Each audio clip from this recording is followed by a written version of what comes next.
Hello, White Sox fans. It is Crystal O'Keefe back with episode 4 of Visiting Dugout, brought to you by Southside Sox and Fans First Sports Network. Today on the show, I have Ben Jones from Twins Talk and a member of the Fans First Sports Network family. Ben, hello. How are you? I'm doing great. How are you, Crystal? I can't complain. It's like actually sunny and a little warm for a chance. So Yeah, we're getting there. We're not quite there yet, but it's looking like, we're gonna get some good baseball weather here soon. oh, thank goodness. I know it is always rough in Minnesota. I have a few friends out there and they're just like, it's still snowing here. I'm sick of the snow. Oh, definitely, yeah. Oh man. As of this recording right now, at least the Twins are leading the American League Central. And it's typically kind of a consistent top three between the Twins, Guardians, and White Sox. So where do you kind of see the Twins sitting by like mid-season and then again kind of in September as we look ahead? Yeah, I think the Twins will be right there in the middle of the division race the whole way. If the early season showings are anything to go off of, the starting pitching looks like it could be one of the best in the league this year. The lineup has been pretty injured to start, but getting everybody back, getting everybody healthy, I think that should round into form as well. And so, the Twins aren't without their questions, the lineup and the bullpen primarily, but I feel like the Guardians and the White Sox both also have similar questions. So it should be a close race down the stretch. Yeah, it's kind of odd that we have all of these issues, but those three teams always remain as a fight to first. Yeah. I mean, even last year, right? The Guardians end up winning the division by 12, 13 games, whatever it was. But, beginning of September, all three of the teams were still right there in it. Yeah, they were still really hot in September, which it just always blows me away how mediocre this division can be, but still Oh, yeah, someone has to come out on top. definitely. Yeah, I feel the same way with the White Sox. I mean, we've always have a string of injuries. We're already missing Elo Jimenez, who messed up his hamstring within the first week of baseball. And then our bullpen has just kind of been hot garbage. Jose Ruiz was just designated for assignment, and without Liam Hendricks in there right now, it's just a mess. Um, Yeah. And all love to Liam Hendricks, obviously former Twin. We just heard he's cancer free. And so we hope he's able to get back out there soon and be the dominant pitcher he's always been. yes, I am not an emotional person, and I bawled like a baby watching that video of him ring the bell. Just like this is everything Yeah. I needed this week to kind of just make it better. Yeah, even as a Twins fan, I think baseball's better when Liam Hendricks is out there. He's always fired up. He's always happy to be pitching, and I think that's something that's really special. Yeah, I can't think of a single person I've talked to that, is not a White Sox fan but loves Liam. And he's had his history on teams. He's been an A, he's been on the Blue Jays, he's been around the league. So I think everybody just kind of loves him anyway. Definitely.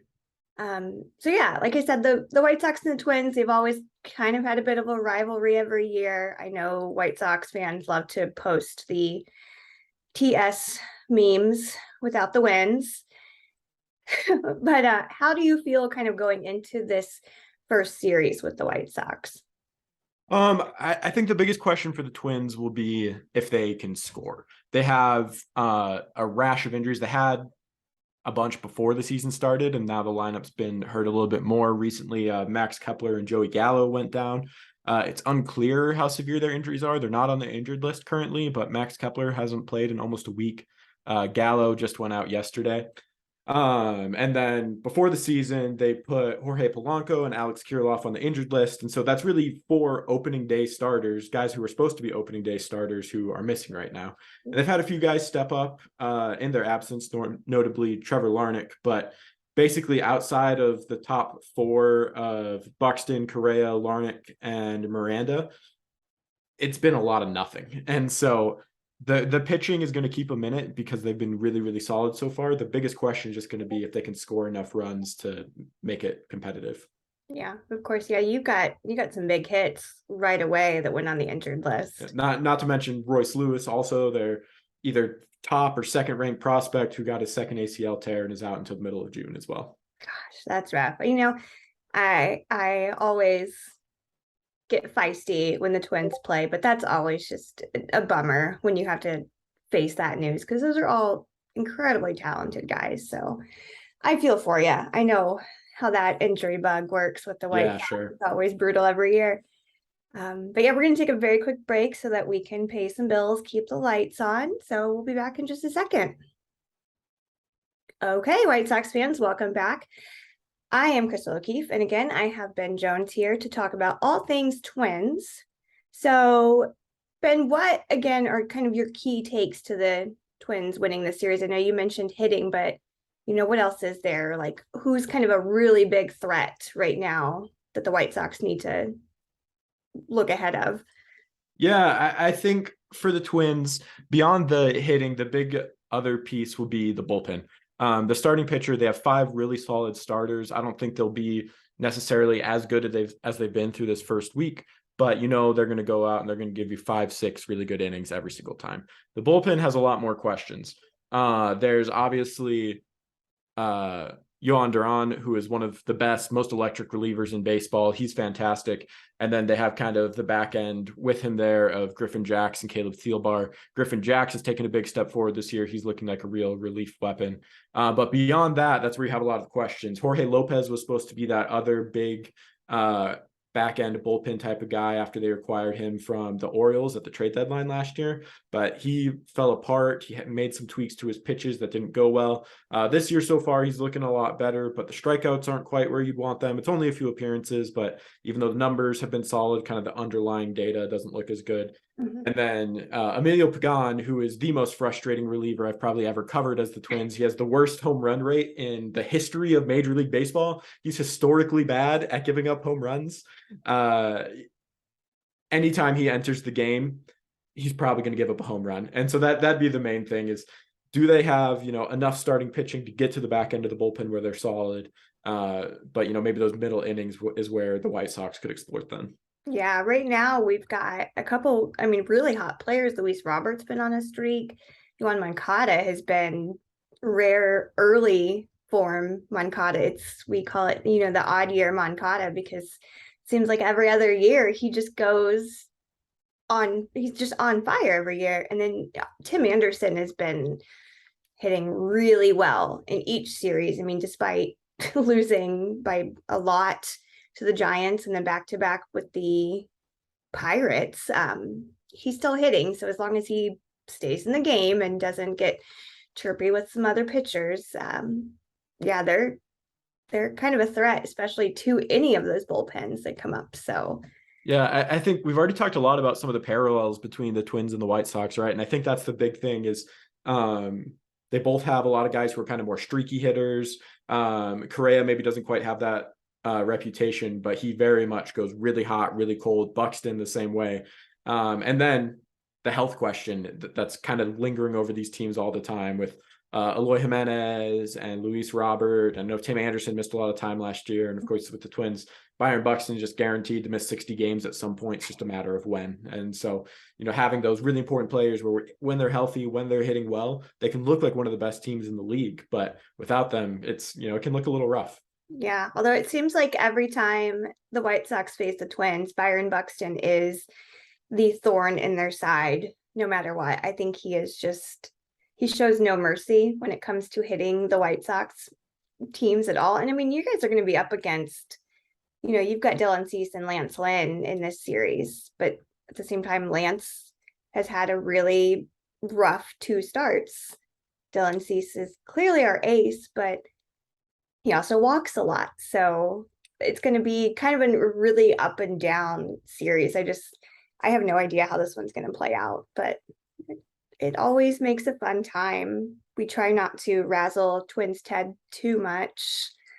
Someone recommended him to come on the podcast, and I was like, I don't think I could do that to White Sox fans. I don't have anything nice to say about that guy, and so we'll just move on. It's probably for the best. Oh, man. A more broad scale, I want to always get feelings on how do you like these new rule changes. I know I'm kind of in favor of this pitch clock, but I know some people just aren't. So how do you feel about these new rules? Yeah, I'm for them, definitely. I think, like you mentioned, the pitch clock is the biggest one where we've had a lot of games, primarily because they've been low scoring, but a lot of games that are being finished under 2 hours for the Twins specifically. And, I know there's maybe some old heads that like, oh, I want to sit down for 3 hours and drink a few beers and eat some pizza and, have the real game day experience. But I'm like, listen, I got stuff to do, like let's get in, let's do the game. This is awesome. I love watching the Twins, but maybe I don't necessarily want it to take up my whole night. And so I think that's been really good. And then just looking at it from a casual fan's perspective too, if you want to get the younger audience that MLB is so desperately trying to get engaged in baseball, shortening the games is something that's really going to help. And I think it's important to point out too that with the pitch clock, yeah, maybe they're forcing shorter games, but games were already typically, 2.5 hours as recently as 10 years ago. And so they're just trying to get the game back to where it was before, you had every player stepping out on every at bat and every pitcher going through every pitch possibility with the catcher, right? It's just taking out a lot of the dead time. It's not shortening the game. Everybody still has the same amount of chances as they did before. There's been very few violations. So I'm very pro pitch clock so far. And you have to think it's probably better for their arms overall if they're not just constantly overextending that. And I just saw the other day, I just covered it, Sandy Alcantara threw a complete game in an hour and 59 minutes. Yeah, against the Twins. Yeah.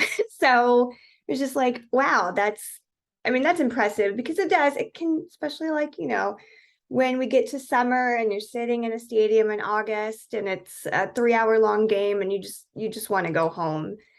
Yeah. So I also watch a ton of minor league games. We have the Pirates affiliate where I'm at, so I go to a lot of Indianapolis Indians games, and I was kind of used to that pitch clock from last year when they were trying it out then. So it really didn't affect me at all. It didn't even feel like a change. Yeah, I think it'll be interesting to see, as we get more into it. You mentioned sort of the pitchers not having that time between pitches. I know initially there hasn't really been any issues, but once you get into July, August, it's hot, they're sweating, right? Everything's going on. I'll be interested to see if they're still going as deep into games as they typically are. Maybe they're getting fatigued a little faster. There's not as much recovery time. But so far, I think all signs are looking really good with it. Yeah, and I'm all for extra bases if it means, not as many hamstring injuries, because that plagues everyone in the league. I remember, I think it was 2021 where it seemed like every other player, every other day, there was they're going to be out for 6 to 8 weeks for a hamstring injury. Definitely. Yeah.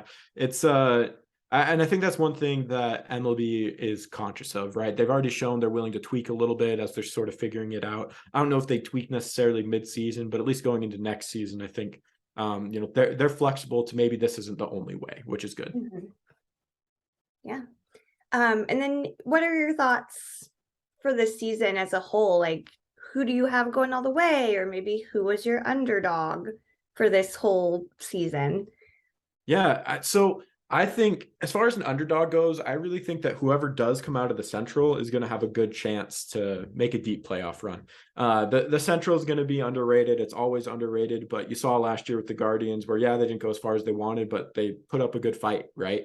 Mm-hmm. They're still really solid, really good teams with superstars like Shane Bieber and Jose Ramirez and Tim Anderson and Luis Robert and Byron Buxton and Carlos Correa, right? There's really good players here. It's just, for whatever reason, it doesn't always come together as nicely as we'd want it to. For the favorites, I think it's hard to go anyone except the Astros at this point. The Twins are playing them right now, so I'm getting a little bit more of that in-depth experience with them, especially once they get Jose Altuve back. Mm-hmm. They're going to have the best lineup in the American League. I think they already have the best pitching in the American League. The other real competitor for them, I think, is the Yankees, and I think they're just too old. I think that, Judge had an amazing year, but he's not likely to stay that healthy again. Stanton's hurt every year, and everybody else is pretty old, especially with the pitching as well. In the National League, I'm big on the Braves. I like the Braves a lot. I think with Acuna another year removed from the ACL injury, he's going to look back like his MVP level self, and they've already been going deep without him the last couple of years. Mm-hmm. I think you kind of have to mention the Mets, but they kind of fall into a similar situation as the Yankees, where they have a lot of talent, but a lot of that talent's pretty old, and so it can go wrong pretty quickly. Yeah, I will say, my very first episode of this, I talked to, an Astros person. That's who we had for opening day, and he actually said, kind of post Verlander, he's almost a little worried about the team. And he was like, I think I have the White Sox winning your division. And I was like, that's cool because I don't. But so he actually expressed a lot of concerns where it's in the same tune as the Yankees and the Mets, where those players are getting older. I mean, their first baseman is my age, and I'm too old to play baseball in baseball terms. So he did kind of express those concerns about how the Astros might not be as great, and they have not started off on a healthy note. I mean, they were missing a ton of players for opening day too, but at the same time, they're going to be a threat forever. I feel Yeah, like. I think as the season goes, obviously different teams will emerge. I mean, you saw that in 2019 when the Twins really jumped out and, hit an American League record number of home runs and dominated the division for most of it, right? Teams emerge as the season goes on, but as of right now, I think you kind of have to default back to the favorites because there's so many questions, and especially in the American League, where a lot of the better teams are aging out almost, right? Even if you look at teams like the Twins and the White Sox, right? Those young cores that teams were so excited about 3 or 4 years ago, they're not that young anymore, right? They're more middle of the career. In the case of guys like Lance Lynn, maybe more end of the career. Same thing with the Twins pitchers as well. Kenta Maeda, I think, is 36. Sonny Gray's 34, right? Things can go bad pretty quick, and so it'll be interesting to see who that kind of next young batch to emerge is. Yeah, it's funny you say that. When Buster Posey retired, that was one of just the guys I always rooted for. There were a lot of Giants, honestly, that I really loved. And I felt like I just had this weird crisis when he did retire. So I wrote this kind of elder millennials guide to your favorite players retiring because, I'm at that age where some of these guys are my age and I've been watching them their entire career. Like I feel this way right now with Andrew McCutchen. Like I know that the end is coming, yet I've watched him since the beginning of his career. He started off on that Pirates affiliate team that I've been watching since I was like like 10 or something. So, it is kind of wild to see all these incredible players that you think of that they are reaching the end of their careers, and you've got to make room for the young kids that you feel weird even talking about. Yeah, the Twin fans I think had a very similar experience with Joe Mauer's retirement back in 2018. I'm a little bit younger, but he's the first player where I remember like, oh, Joe Mauer, like that is the baseball guy, right? Obviously he's Minnesota born and raised, right? And so you have that attachment to him as well. But I remember when Mauer retired, it's seeing this unfallible sports hero that, yeah, maybe he wasn't as good as he was as his peak at the end, but it's Joe Mauer. Joe Mauer is the Twins. And so I think Twins fans as a whole kind of had that little identity crisis back then. And luckily they were quickly treated to the 2019 season, which was the best Twin season, in a decade at that point. So Yeah. that part made it a lot easier. Yeah, even Lorenzo Cain is retired. Like he Yeah. announced his retirement, and the Royals are doing something really nice for him next month, like a nice retirement ceremony. And I'm like, I remember watching him dominate in the World Series, and that just felt like 2 years ago. But really, it was, almost 10 at this point. I know. Time really flies, especially with baseball. Byron Buxton's almost 30. I still think of him in my head as, oh, this young guy who's looked really good when he's played, but he maybe still has some other flashes. Like, no, he's on his second contract. He's almost 30. He's up there, right? And so it's pretty crazy. Yeah, just wild. Yeah.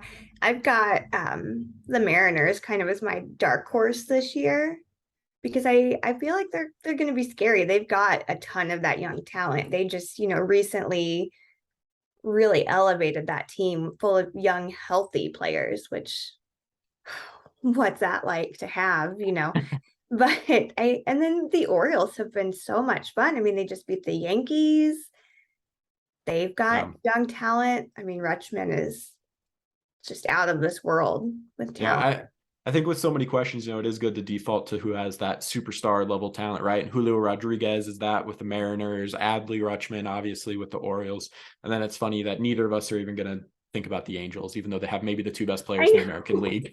And you always said that too. Like nobody thinks about the Rangers, and right now Jacob DeGrom, it feels like he's back to peak DeGrom level, like best pitcher in baseball level again. And nobody's going to think about the Rangers this year. No, with the Rangers, with the Angels, I think they're in a very similar boat, which is until you show us that you're serious, we're not going to take you serious. Yeah. So if Ohtani wants to make his way to the south side of Chicago soon, we would welcome him with open arms. For the sake of baseball, we just need to get Ohtani in the playoffs. I don't care how it happens, even if it's with the White Sox. I don't even care what team Yeah. he just needs that guy deserves it, man. He I was mean, so he's fun. single-handedly elevated the WBC seemingly. And so, Yes. I think he could do the exact same thing for MLB if you just get him on a competent team, a semi-competent team. Yeah, I was rooting for Japan. I'm not even gonna lie. I was rooting against America because I just wanted Ohtani to have some kind of glory before he had to face reality and go back to the Angels. Definitely. Poor guy. Well, again, thank you. Let us know where we can find you. Like this is your chance to plug yourself so that we can follow you and not give you crap like we typically do, Twins fans. Yeah, definitely. So if you're curious about the Twins, we have the Twins Talk podcast, like you mentioned before. We release that every Monday. It's just kind of a weekly recap. We have a new prospect show that is going to be starting this next week, I believe, which is going to be really good. And we have a lot of other things in the works that are coming as well that we'll keep behind wraps for now, but there's going to be a few other shows coming. And then if you want to follow the pod, check it out on any of your podcast platforms. You can follow on Twitter at Twins Talk Pod. You can follow me on Twitter at BenJones_5. And then finally, if you're into more written stuff, you can check out Twinkie Town, where I run that site as well. We have a lot of good fun over there, especially with our game day threads. If you like the Twins, you'll love the community and everything that we're doing over there. So be sure to check out Twinkie Town as well. Yes, I love Twinkie Town. I always like checking out. I mean, I always love to kind of get a feel of what other teams are doing anyway. That's why I started this entire podcast. But Twinkie Town is one of the good ones that I always enjoy reading everything.